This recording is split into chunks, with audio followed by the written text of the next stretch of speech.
My name is Evelyn Reed. I'm 68 years old, and I'm a retired elementary school teacher. I was standing in my son Michael's kitchen, a place I'd spent countless hours over the years, carefully arranging the roasted vegetables I'd brought for Sunday dinner. My daughter-in-law, Chloe, was across the island, scrolling through her phone, occasionally sighing dramatically. The air was thick with the scent of garlic and attention that had been building for months.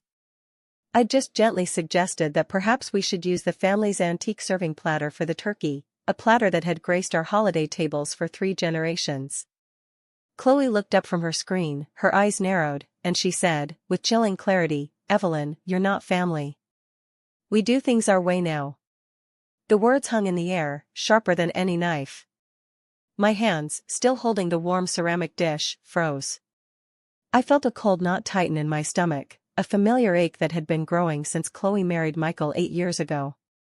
My immediate reaction was a quiet, almost imperceptible tremor, but I said nothing. I just looked at her, then at the half-carved turkey on the counter, and I knew, with absolute certainty, that this was the moment everything changed. Chloe and Michael thought they could dismiss me, but they were about to learn that not family meant they'd be facing consequences they hadn't even begun to imagine.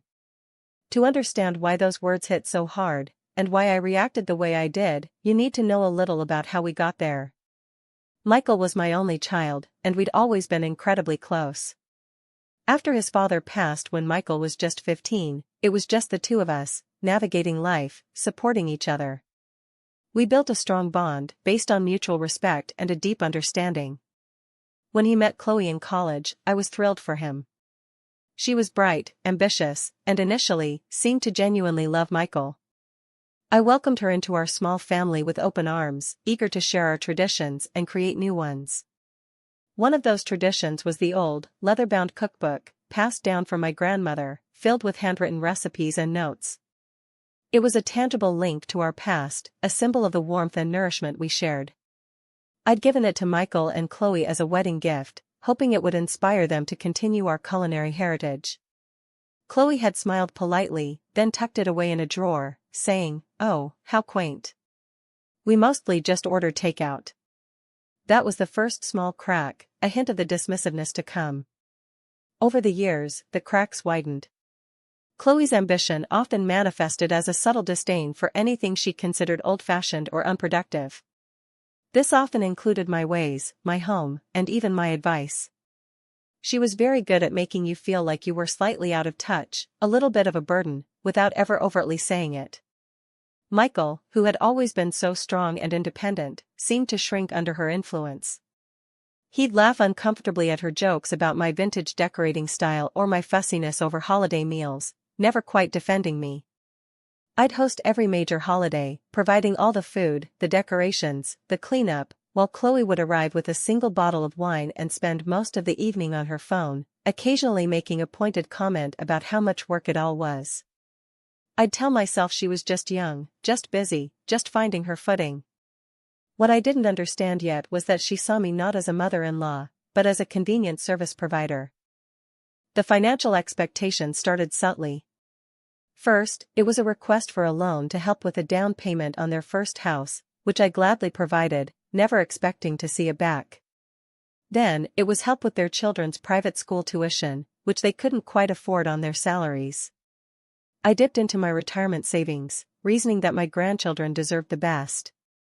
Then came the regular requests for babysitting, sometimes multiple times a week, often with very little notice. "Mom, can you pick up Lily and Noah from school? Chloe has a really important meeting." Or, "Evelyn, we're going out for dinner tonight, can you stay until they're asleep?" I loved my grandchildren, of course, and cherished the time with them, but it became clear that my schedule, my plans, my life, were always secondary to theirs. I was their unpaid nanny, their personal bank, their event planner. The old cookbook, with its recipes for comforting family meals, gathered dust in their kitchen drawer. It became a symbol of everything Chloe rejected about our past. A year before the Not Family incident, things escalated significantly. Chloe had decided they needed a complete kitchen renovation. It was a huge undertaking, and she presented Michael with a detailed budget that was well beyond their means. Michael, looking stressed, called me. Mom, Chloe found this amazing designer, but it's a lot. She thinks we should ask you if you'd be willing to invest in the house. You know, for the grandkids' future. The word invest felt like a polite demand. I had a significant amount in a long-term CD, money I'd earmarked for my own future medical care or perhaps a small travel fund.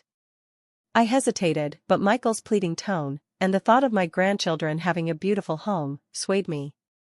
I agreed to contribute a substantial sum, enough to cover nearly half the renovation cost. Chloe barely thanked me. She just said, "Great. Now we can finally get rid of that awful linoleum." That detail mattered later. After the renovation, their expectations only grew. My house, which was closer to the children's school, became the default drop-off point for everything. School projects, sports equipment, even their dog when they went on vacation. I found myself increasingly exhausted, not just physically, but emotionally. I felt like a convenience, not a cherished member of the family. The last straw before that fateful Sunday dinner was a conversation about Christmas. I'd always hosted, and I loved it. I spent weeks planning, cooking, and decorating.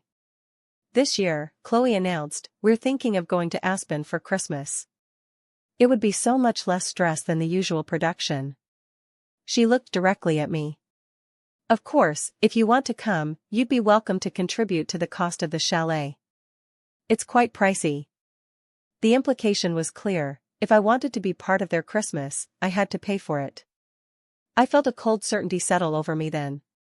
Chloe didn't just see me as a resource, she saw me as an ATM and a free labor source, to be used or discarded as convenient. Michael, as usual, sat silently, looking at his plate. That Sunday, the tension was palpable. Chloe had been particularly demanding that week, expecting me to pick up the children every day because she was swamped with a new project. I was tired, and a little resentful, but I still brought my best efforts to dinner.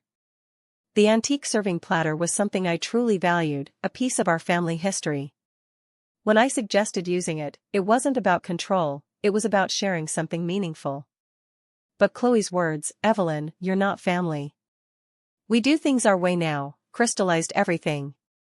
The casual dismissal, the entitlement, the complete disregard for my feelings or my place in their lives. It wasn't just about the platter, it was about her defining my role, or lack thereof, in their lives. Michael, seated at the dining table, heard it all. He didn't say a word. He just continued to carve the turkey, his eyes fixed on the task, pretending he hadn't heard his wife deliver a death blow to our relationship. The silence that followed Chloe's declaration stretched, thick and uncomfortable. I slowly placed the dish of vegetables on the counter, my movements deliberate. I looked at Chloe, then at Michael, who was still avoiding my gaze. I took a deep breath, letting the hurt wash over me, then recede, replaced by a steely resolve. "If I'm not family," I said, my voice calm and steady, "then I won't be treated as such." I walked over to the coat rack by the door, retrieved my purse and keys, and put on my jacket. Chloe watched me, a flicker of surprise in her eyes, as if she expected me to argue, to plead, to somehow earn my place back. Michael finally looked up, a bewildered expression on his face. "Mom? What are you doing?" he asked, the carving knife still in his hand. "I'm leaving, Michael," I replied, my gaze meeting his. "You and Chloe can enjoy your dinner. And from now on, you can do things your way, without me." I turned, opened the door, and walked out, leaving the rich smell of roasted turkey and the unspoken consequences hanging in the air behind me. The immediate aftermath was a flurry of confused texts and calls from Michael. He couldn't understand why I was overreacting. "Chloe," he claimed, "didn't mean it like that." I ignored most of them, replying only with a simple, "I meant what I said. I'm not family." The first consequence hit them almost immediately. Lily and Noah, my grandchildren, had a school play the following Tuesday. I had promised to pick them up, help them with their lines, and take them to the performance. I sent a text to Michael, "Since I'm not family, I won't be able to help with the children's play this week. You'll need to make other arrangements." Michael called, frantic. Chloe had a work dinner, he had a late meeting. They had no backup. I calmly reiterated my position. They ended up having to pay an emergency sitter, a cost they hadn't factored in. The next few weeks were a slow, painful unraveling for them. I stopped answering calls for last-minute babysitting. When Michael asked about holiday plans, I told him I'd be spending Christmas with friends this year, and they were welcome to make their own arrangements. The biggest shock came when their private school tuition was due. I had always transferred the money automatically. This time, I didn't.